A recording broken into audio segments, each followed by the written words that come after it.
Okay. May sinasabi. Sir, pakiulit nga yung sinabi mo kanina. Ayan na po yung finish niya. Yung sa may gilid na yan. Okay. Tapos po yung simento dito halos wala na, tanggal na. Okay. Thank you. Nakaipit naman po siya ng tiles eh. Okay. So, Kaya po, tinilinis po yung mga gilid-gilid. Yan. Bravo, i-finish po natin yung gilid.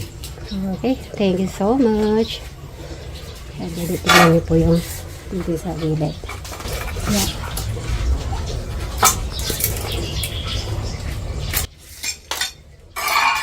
Pangit po kasi pag nakaalas ang ganun yung simento.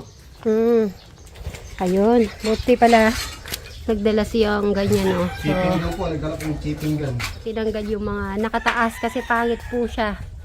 Sobrang nakataas yung nailagay ni Brian sa pagbubuhos niya last time. Ayun, sa gilid yan. Dinilinis po yan sa gilid. Anong gagawin niya? Yan. So, nasiprito po tayo ng fried chicken. Hindi yan sinaw. Ito talaga yung bibiryani ko po, kaya medyo malalaki yung hiwa. Kaya lang dahil wala si Madam Sharon, kakaalanganin. Kaya dahil nag-request po si Bride, talaga akala niya talaga, kasi natuloy last time. So, alam niya ngayon. So, ang gagawin ko na lang po yung mabilisan na biryani. Hindi na yung 3 hours ko niluluto. Ay, nice. So, pipitas tayo. Oh, tingnan nyo, ang lalaki. Oh. Tapos mamaya pala, papitas ko si Sir Robin para bukas pwede natin ma-breakfast. Oh, tingnan nyo naman. Oh, diba? Cute. Sa ibang bansa, mahal yung mga talong. Kukunin ko na lang po yung mga haba. Yung mga ay, may nakita ako dito. Malaki. Taba. Malaki. Yun. Alam niyo po ba, madalang, ay may ano, kukuha tayo sili. Kaya ng sili. So, sarap to. Tamang-tama pala lalagay ko sa ginisang ano. Lalagay ko sa chicken. Cute. Oh, ang kapa.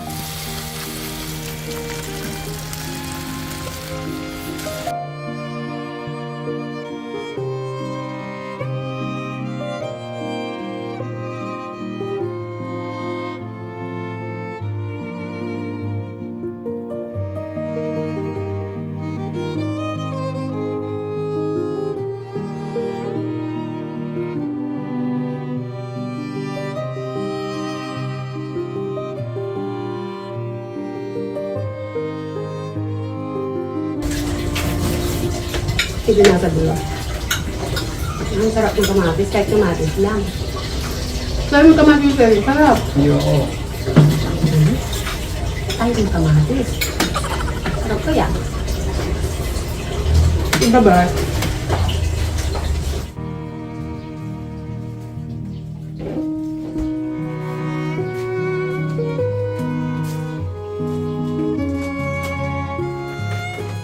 Mamaya, Eric. Magkukwentahan na tayo. So ano? Tapos kukwantahin natin yung panibago natin na di ba gumawa tayo ulit ng bahay ng ano. Tapos yung mga nasingil kong bayad sa mga kumuhang manok.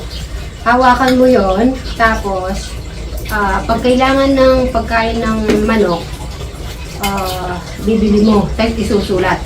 Para alam natin magkano may maa-out. Para matuto din po si Eric. Limbawa, sa business. Siya mismo yung maglalabas ng ano. Yung pinagbentahan. Pero lugi po kami. Nalugi po kami sa unang season. Pati ata ako, tinakas mo yung kulungan. Dapat hindi kasama yung kulungan ba? Yung manok sa apid sila.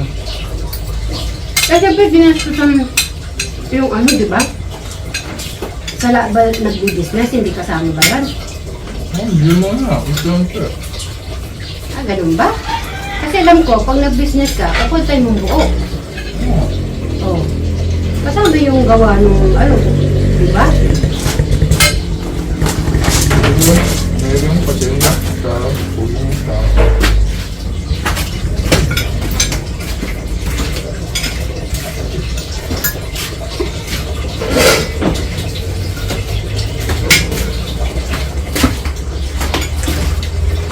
Sarap ng kababis na ginisa.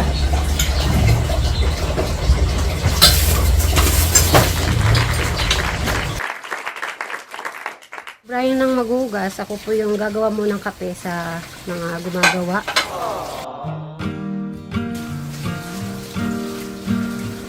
At ano ko po yung arroscado merienda. Some say love is a winding road, carves a man through the darkest night. Some say love takes a heavy load, helps someone make the burden light, teaches you not to hold too tight. You and I have come a long way together. You and I got a long way to go.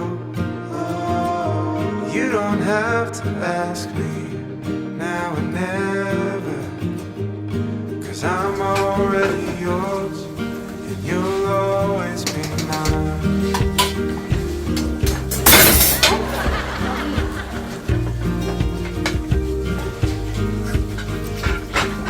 Some say love is a fire that grows, bound to hurt when you let it go. Some say love is a choice we make, a holy vow we should never break. Maybe that's just the chance we take. You and I come along. Coffee is life. So, titikman ko muna. Hindi ko na tinikman yung binigay ko po sa kanila. Baka okay na yun. You don't have to ask me Ah, now and ang gusto pang kinong strong. 'cause I'm already yours and you'll always be mine. Try ko nga muna si Eric mamaya kasi ano na lang naman to, yung gilid-gilid. So, papatry ko nga ano po si Eric.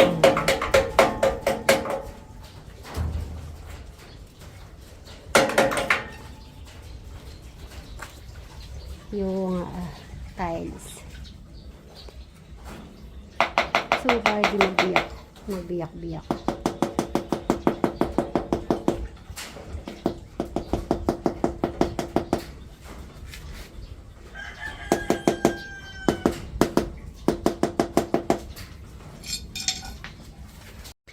At syempre, hindi pwedeng hindi natin mabisit. Alas kain ka na doon. Nakaado naman sa lamesa ang ating mga sisi. Oy, tignan natin kung sakto pa bang 158 to. Siguro wala naman namatay. Wala? Ay, thank you. Thank you, Lord. I-check natin si Eric. At para makumusta natin sa 2 days ang panibago niya mga siso. At mamaya, si-check ko po yung malalaki. Kaya palalakihin natin. 12 pieces pa yung natira. So, 12 pieces yung natira kasi piyesta po dito next month. Ay, lumaki naman pala. Ayan o. Palalaking pa natin to. Gawin natin 3 kilos ang bawat isa. Para di na kami bibili po ng manok. Ayan na, pinakamalaki na sila. Pero pwede na. Dapat ganun pala. Siguro in the second naman po ay marunong na kami kung paano. Nasa si Eric at para mapuno nila tong mga food nilang gagawin. Dito pala maliliit pa ang mga na ito. Akala ko nun din kasi last time kasi laging ubos. Pag malaki na yan. Yung pala, pag mga ganito pa, hindi pa pala So, si Eric ay, ikaw nga magtawag kay Eric. Sabi mo, yan lang natin kung saglit mo. Lumabas na kasi eh. Ay na, linabas na yung Alin?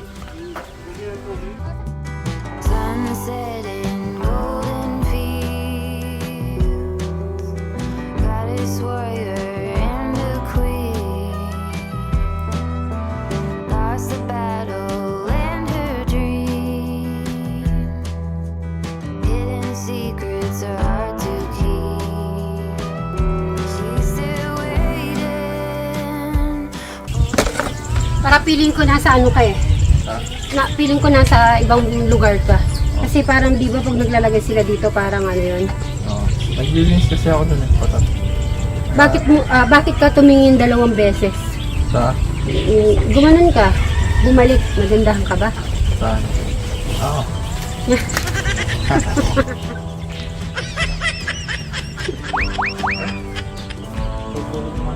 Ayaw bilab. Dito kayo kumain na. Lalamigan pa ito. Nalago ka na mainap. Ayan, yung sobra. Inano dito para magpantay. Nandito nga naman. Ayan. Yan ang pinantay ko dito yung ganda. Okay. Thank you so much. Ayan, papasukat na po tayo dito.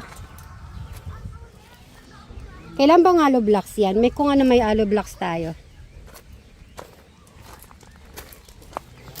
So, yan. At tatapusin na po natin to. Itong month. Para 2 yung nagawa natin. Yung sa terrace. At saka po dito sa daanan. So, mga nababasa ko po, Sweet Mary, bakit yung sa terrace muna ang na tiles? Bakit hindi po yung sa loob? Okay? Siguro na-explain ko na po regarding po dyan. Hindi po muna natin pwedeng galawin yung sa sala kasi nga po ay si Alex, syempre ayaw natin naman na maistorbo. Tapos yung about kay Eric, madami na akong plan about kay Eric sa kwarto. So wag kayo po mag-alala about dyan. Magagawa natin yan. Hintayin lang natin yung tamang panahon. Yun nga yung sinabi ko sa inyo at na-meeting ko na yon kay Bri. Kung naalala yun nung pumunta kami sa Mudjaco, parang parang pasyalan yun, nagkwentuhan na kami doon. Aba po yung kay Alex para namin para sa psychiatrist po ilagay namin sa private. Kaya lang hindi naman yung basta-basta na di ba? So intayin lang natin yung panahon. Kasi pag kasi inanong mo bigla-bigla si Alex sa ganung paraan kasi medyo lagi niyang dinadamdam. So kaya sana maintindihan nyo kung bakit yung ginagawa namin ay dito sa labas. Pero naman, nalilinis naman yun ni Madam Cheryl. At si Eric naglilinis naman po sa kwarto niya. So, wag na po kayong mag-alala about doon. Okay, kaya sana ay naiintindihan nyo po ang ibig kong sabihin. Thank you! Meron hollow blocks. Panggilid na lang po natin siguro hollow block dito, magkabila. Para po hindi siya umuho. Okay. Ito po ma'am, sasabihin ko po sa inyo. Ito po kasi, hindi natin mapoplorin muna sa 1 linggo. Kailangan prepare muna natin yung asintahin natin yung hollow block dito. Tsaka dito. Tsaka natin papatahin. So asinta muna. Opo, Hindi papatahin siya. po natin. Tsaka natin, pag prepare na po, tsaka natin bubuhusan. Basta po, babakalan namin, asintahan. Alright. Papatahin po. Okay. Ang isang araw po kasi hindi maladali na isang araw po talaga. Marunong din kayo, di bang maglagay ng kisame? Para kasi gusto kong pakisame to sa labas muna. Para pag kasi nakatile siya. So para mas bagay siya may kisame. Mas maganda. In the future, sa loob naman. Para yung kwarto ni Eric at yung sala, maayos natin. So sila na yung tatawagan natin mga kasitmers. So okay na to boss, lahat? So yan ang bibili namin. Relax naman po ata. Yeah. Gusto mong tignan? Ayan, sa likod. Nasa manukan. Ay, opo, nakita ko na po. Nakita mo? Ayan. Patong lang naman po natin yun. Okay. Madami yun. Alright, so ayan. At meron tayong magagamit. Yung mga aloe blocks. Then after nito guys, si Eric at Sir Robin. So para makita natin kagandahan.